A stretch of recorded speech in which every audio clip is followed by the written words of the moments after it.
नमस्कार दोस्तों, आपका स्वागत है मेरे चैनल पे वापस। दोस्तों, आज हम राजस्थान आर्ट एंड कल्चर में राजस्थान के प्रमुख दुर्ग के बारे में पढ़ेंगे। ठीक है, चलो शुरू करते हैं। ठीक है,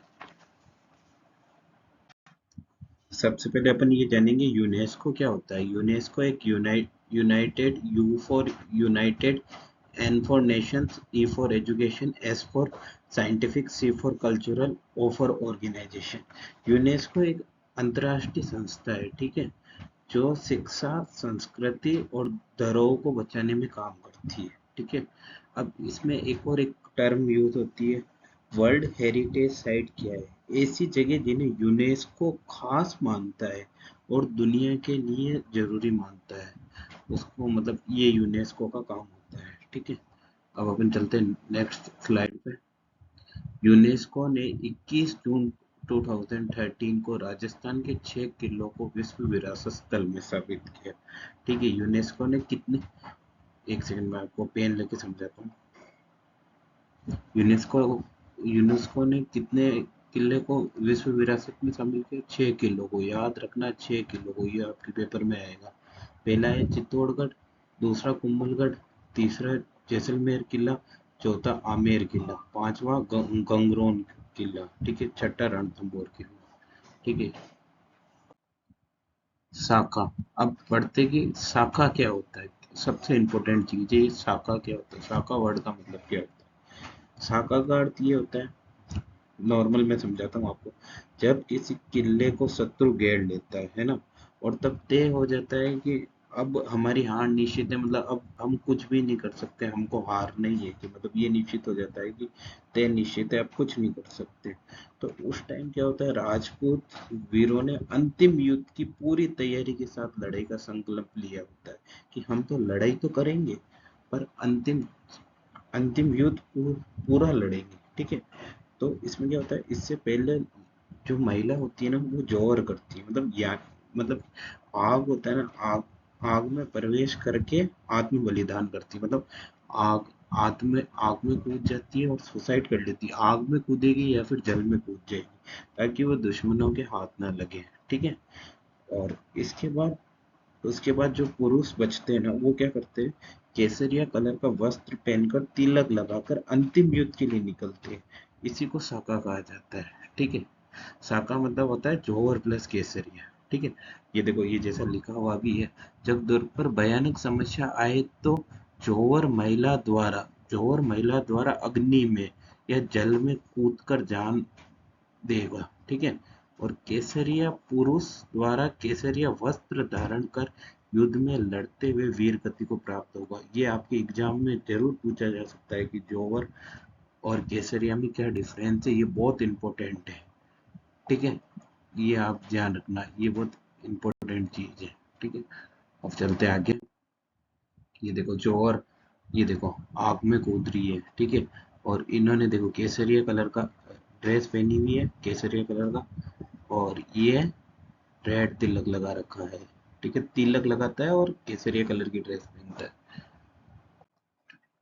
अब अब देखो, चित्तौड़गढ़, चित्तौड़गढ़ दुर्ग है ना, उसमें तीन साके हुए, तीन साके मतलब इसका इसका ये मतलब है कि चित्तौड़गढ़ में 3 बार शाखा हुआ है, मतलब ये सबसे ज्यादा है। अगर कोई आपसे पूछे सबसे ज्यादा शाखा कहाँ हुआ है, तो चित्तौड़गढ़ में हुआ है। ये चीज आपको ध्यान रखना है, एग्जाम में पूछ सकते हैं सबसे ज्यादा शाखा कहाँ हुआ है, तो चित्तौड़गढ़ में हुआ है। ठीक है, फिर सेकंड नंबर पे होता है जैसलमेर, 2.5, ढाई शाखा। ढाई शाखा का मतलब ये होता है, यानी 2 बार पूरा शाखा हुआ, 1 बार अधूरा हुआ।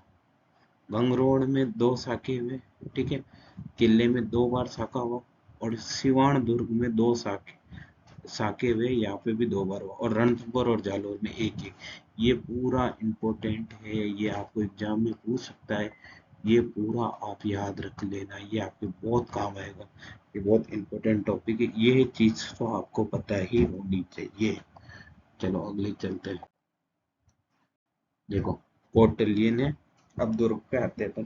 कौटिल्य ने 4 दुर्ग के बारे में बताया था। ठीक है, सबसे पहले है ओदुक दुर्ग। ओदुक दुर्ग, पर्वत दुर्ग, दानव दुर्ग और वन दुर्ग। ठीक है, ये 4 के बारे में कौटिल्य ने बताया था। ओदुक दुर्ग क्या होता है? ठीक है। ओदुक दुर्ग, दुर्ग को अपन जल दुर्ग भी बोलते हैं और वाटर फोर्ट भी बोलते हैं, ठीक है। ऐसा किला जो पानी के चारों ओर से घिरा हुआ होता है, जैसे कि नदी के बीच में होगा या तालाब के बीच में होगा या समुद्र के बीच में होगा, जो चारों तरफ से पानी से घिरा होता है उसको ओदुक दुर्ग बोलेंगे। ये चीज याद रखना। और अब मैं बताता हूँ, अब मैं ये भी बताऊंगा क्या कमजोरी थी, क्या इसके एडवांटेज थे। सिक्योरिटी क्यों अच्छी थी, दुश्मन किले तक पहुंचने के लिए नाव या पुल का यूज करते थे, इसलिए हमला करना मुश्किल होता था। देखो सबसे पहले अगर दुश्मन आएंगे तो पानी से किले तक पहुंचने के लिए उनको कुछ ना कुछ पुल वुल तो बनाना पड़ेगा ना। तो वो जब तक पुल वुल बनाने लगते थे उससे पहले ही जो किले के अंदर सैनिक होते थे वो उनको मार गिरा देते थे, ठीक है। पहली चीज ये हो गई। और अब देखो हर चीज का एक एडवांटेज होता है, एक डिसएडवांटेज होता है। कमजोरी क्या थी इस दुर्ग की, अगर दुश्मन ने चारों ओर से घेर लिया तो अंदर खाने पीने और सामान की कमी हो जाती थी। अगर चारों ओर से दुश्मन घेर लेंगे इस किले को तो अब सामान तो एक स्पेसिफिक टाइम तक ही तो रहेगा, फिर अपन को लाना तो पड़ेगा ना कहीं से बाहर जाके। तो इसलिए फिर खाने पीने की सामान की समस्या हो जाती थी, ठीक है। ओदुक दुर्ग मतलब जल दुर्ग, जल दुर्ग, ठीक है। जल दुर्ग ये याद रखना, ओदुक दुर्ग, जल दुर्ग, ठीक है। अब नेक्स्ट में चलते हैं। ये देखो आप देख सकते हो, ये देखो ये चारों तरफ पानी से घिरा हुआ है ना। ये पूरा चारों तरफ पानी से घिरा हुआ है। और ये सैनिक देखो ऐसे मतलब पुल बना के अंदर जाते थे। तो ये देखो ये जब तक ये लकड़ी वाला पुल बनाएंगे ना तब तक यहाँ ऊपर खड़े हुए सैनिक तो मार ही देंगे ना। ये ऊपर खड़े हुए यहाँ जो सैनिक होंगे वो इनको मार ही देंगे ना तब तक तो। इसलिए ये पानी वाले ओदुक दुर्ग का सबसे बड़ा यही एडवांटेज था। अब नेक्स्ट पे चलते हैं। पर्वत दुर्ग। पर्वत दुर्ग क्या होता है, पर्वत दुर्ग देखो जैसे नाम से ही पता चल रहा है, पर्वत दुर्ग हिल फोर्ट। हिल फोर्ट क्या होता है, मतलब जो बड़े बड़े पहाड़ और हिमालय के बीच में बनाया जाता है, ठीक है। पहाड़ के बीच में बनाया जाएगा, ऊंचे ऊंचे पर्वतों के बीच या पहाड़ के बीच में बनाया जाएगा, ठीक है। अब क्या होता है, ऐसा किला जो पहाड़ या ऊंचे टीलों पर बनाया जाता है, ठीक है। अब इसमें सिक्योरिटी क्या स्ट्रांग होती है, दुश्मन को चढ़ाई करना पड़ता है और इसलिए हमला करना बहुत मुश्किल होता है। पहली चीज तो ये, दुश्मन अगर ऊपर चढ़ेगा पहली बात तो चढ़ने में थक जाएगा, ठीक है। और चढ़ भी गया तो सबसे मतलब चढ़ता होगा, सबसे मेन एडवांटेज पर्वत दुर्ग का यही रहेगा कि ऊपर इनकी ऊपर से नीचे टारगेट मारने को बहुत आसानी रहती है, पर नीचे वाला कभी ऊपर वालों को बहुत मुश्किल से मार पाता है, ठीक है। कमजोरी क्या थी, पानी और सामान लाना मुश्किल होता था और मौसम खराब होते ही रास्ते टूट जाते थे, भूस्खलन होना, है ना। और मतलब बार बार आपको पता है पहाड़ के ऊपर नीचे चढ़ना पड़ता था, इसलिए ये कमजोरी होती थी, ठीक है। अब एग्जाम्पल क्या है, कोमलगढ़ का किला है ना, और महाराष्ट्र का राजगढ़ का किला, ये दोनों दोनों एग्जाम्पल है किसके, पर्वत दुर्ग के, ये ध्यान रखना, ठीक है। अब आते हैं अपन दानव दुर्ग पे। दानव दुर्ग को अपन इंग्लिश में डेजर्ट फोर्ट बोलते हैं। दानव दुर्ग क्या होता है, दानव दुर्ग होता है कि रेगिस्तान या सूखे बंजर इलाके में बना होता है, ठीक है। इसके चारों ओर रेत के बड़े बड़े टीले होते हैं, मतलब रेत के चारों मेर टीले होंगे, ठीक है। तो जो रेत के रेगिस्तान के चारों मेर टीलों के बीच में होगा उसको दानव दुर्ग बोलेंगे, ठीक है। अब इसमें सिक्योरिटी क्या अच्छी थी, गर्मी और रेत और पानी के कारण दुश्मन की फौज जल्दी थक जाती थी, ठीक है। मतलब अब गर्मी में चलेंगे, मतलब गर्मी में चलेंगे रेगिस्तान में, पहले ही पानी की कमी होती है, वैसे ही आदमी बहुत ज्यादा थक जाता था गर्मी के बारे धूप से, है ना। रास्ते भी कठिन व करने वाले होते थे, मतलब रास्ते भी कॉम्प्लिकेटेड होते थे, ऐसे ही बनाए होते थे, ठीक है। कमजोरी क्या थी, किले के अंदर भी पानी और भोजन की सप्लाई मुश्किल था, इसलिए मुश्किल था पूरे रेगिस्तान में, ना तो पानी मिलता था इजीली, भोजन मिलता था तो भी दूर दूर से लाना पड़ता था, तो ये प्रॉब्लम होती थी। एग्जाम्पल जैसलमेर का किला राजस्थान का सबसे प्रसिद्ध धनवन दुर्ग है जो था रेगिस्तान में है, याद रखना जैसलमेर का किला भी यूनेस्को की लिस्ट में है, ये आपको पता होगा। यूनेस्को, ये लैपटॉप से सही नहीं लिख पा रहा हूँ मैं। यूनेस्को। ठीक है, ये थोड़ा गलती हो गई, यू लैपटॉप सही नहीं लिखा जा रहा है। ये देखो, ये देखो चारों में इसके रेत के टीले हैं, ये देखो ये चारों में टीले। तो इन टीलों के बीच में जो होता है रेगिस्तान के बीच में, वो होता है दमन दुर्ग। देखो वन दुर्ग क्या होता है, ठीक है, वन दुर्ग ऐसे जो घने जंगलों के बीच में बनाया जाता है, मतलब चारों मेर जो जंगल के बीच में जो किला होता है, झाड़ियों से घिरा हुआ जंगलों के बीच में, उसको वन दुर्ग कहते हैं, मतलब चारों मेर उसके जंगल होता है। ठीक है, अब इसमें बात करेंगे कि मतलब क्या एडवांटेज थे इसके, मतलब सिक्योरिटी क्यों मजबूत थी। जंगल की वजह से दुश्मन को रास्ता ढूंढने में मुश्किल होती थी, मतलब रास्ता ढूंढ, बड़े जंगलों में देखो, बड़े जंगलों में ऐसे ही किसी किले को नहीं ढूंढ सकते थे। ठीक है, और घात लगाकर वार करने का मौका मिल जाता था। ठीक है, तो जो किले के सिपाही होते थे ना, वो पेड़ों के अंदर छुपके से या कोई ट्रैप बिछा के, जाल बिछा के इजीली इजीली मतलब दूसरे सैनिक को मार सकते थे, दुश्मनों को।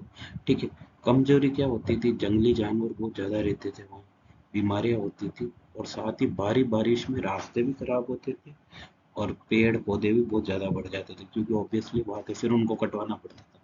ठीक है, और सैन्य रणनीति क्या होती थी, जैसे मैंने बताया, छिपकर हमला करना। ठीक है, और इस दुर्ग का खास फायदा था, मतलब पेड़ों पे छुप सकते हो आप, कहीं पे भी छुप सकते हो, या कोई भी ट्रैप वेप बिछा सकते हो। ठीक है, ये जैसे आप देख सकते हो, ऐसा होता था, देखो अगर ये सैनिक है, तो यहाँ अगर कोई आदमी छुप के उनको इजीली मार सकता है ना, मतलब यहाँ अगर आदमी छुप के इनको इजीली मार सकता है, ये है, या कहीं पे भी यहाँ छुप जाता है आदमी, जैसे यहाँ छुप के मार सकता है इन लोगों को। तो ये फायदा होता था बंदूक का। ठीक है, अब अपन इनको कंपेयर करते हैं कि मतलब चारों को कंपेयर करते हैं। औदुक दुर्ग जो जल से घिरा रहता था, जैसे नदी तालाब समुद्र। ठीक है, दुश्मन के लिए किले तक पहुंचना बहुत कठिन होता था, लंबे घेरों में भोजन और जल की कमी हो सकती थी, ये इसकी कमजोरी हो गई। ठीक है, पर्वत दुर्ग क्या होता था, पहाड़ या ऊंचाई या हिमालय से घिरा हुआ होता था। ठीक है, रक्षा करने के लिए दुश्मन को, मतलब दुश्मन चढ़ता था तो थक जाता था, और ऊंचाई से भी उनको एडवांटेज मिलता था। ठीक है, पानी और पानी और सामान लाने में रास्ते खराब होते थे, कभी भी कभी भी मतलब भूकंप आ जाता था, या हिमस्खलन हो जाता था, तो उनको ये चीज की, भूस्खलन की दिक्कत होती थी पहाड़ पे।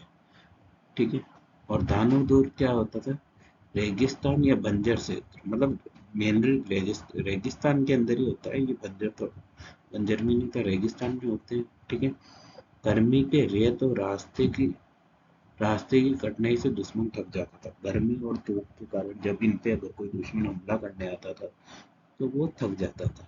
स्वयं की और कमजोरी, प्रमुख कमजोरी ये थी, स्वयं के लिए जल और खाद्य सामग्री लाना उसके लिए कठिन होता था।